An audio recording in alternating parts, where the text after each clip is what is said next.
Let's quickly review the main uses of parentheses, and the singular of parentheses is parenthesis. Now, the main use of parentheses is to add some extra information in a sentence, and you can see that here in our first example, our extra information goes between brackets.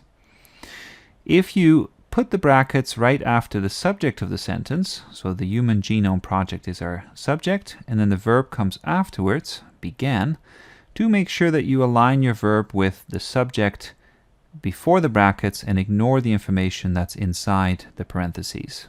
Okay, so that's one thing to watch out for. Another thing to observe is that this information could also be put between other punctuation marks at times. So in this case, we can use commas or dashes to set off this information, and the effect of using parentheses is that they draw the least attention to this information. It's almost like hiding it in a closet or something like that by saying, you know, this doesn't really matter too much, but if you did want to know this information, well, here it is. Okay, so parentheses really do not draw much attention to that information. Often you can use other punctuation marks, but not always. So in the next example here, you could still use a comma or a dash instead of parentheses. But in the last example, if you were to use a comma here, it just wouldn't work. And that's where parentheses often allow you to break the syntax of the rest of your sentence a little bit. And you can then, add some extra information in a different format.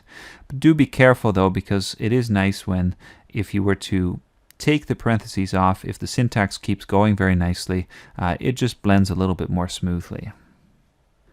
The second use of parentheses is to add some citations to show where you got your quotation or where you got your information from.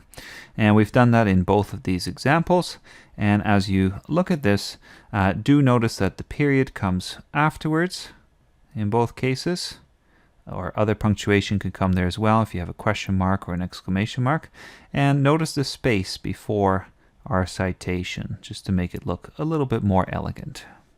Our last major use of parentheses is to organize lists, and you can see how we've done that here with numbers.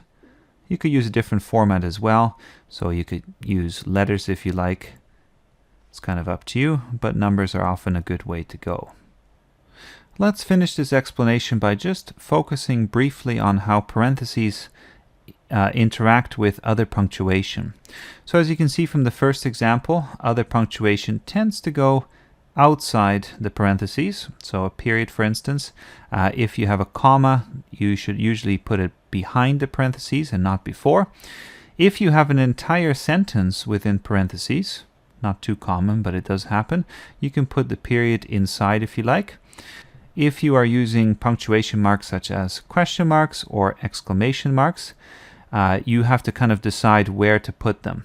So in the first example here, we've decided that the whole thing is a question. There's a question inside the parentheses as well, of course, but all of this is a question, and it's not really necessary here to put an extra question mark inside the parentheses as well. That would seem kind of awkward. So we're just going to add one question mark at the very end.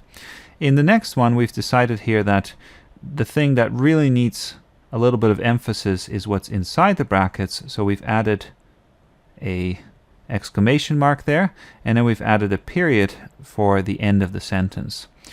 In other words, you have to kind of decide what needs emphasis, where the question is, where the punctuation needs to go.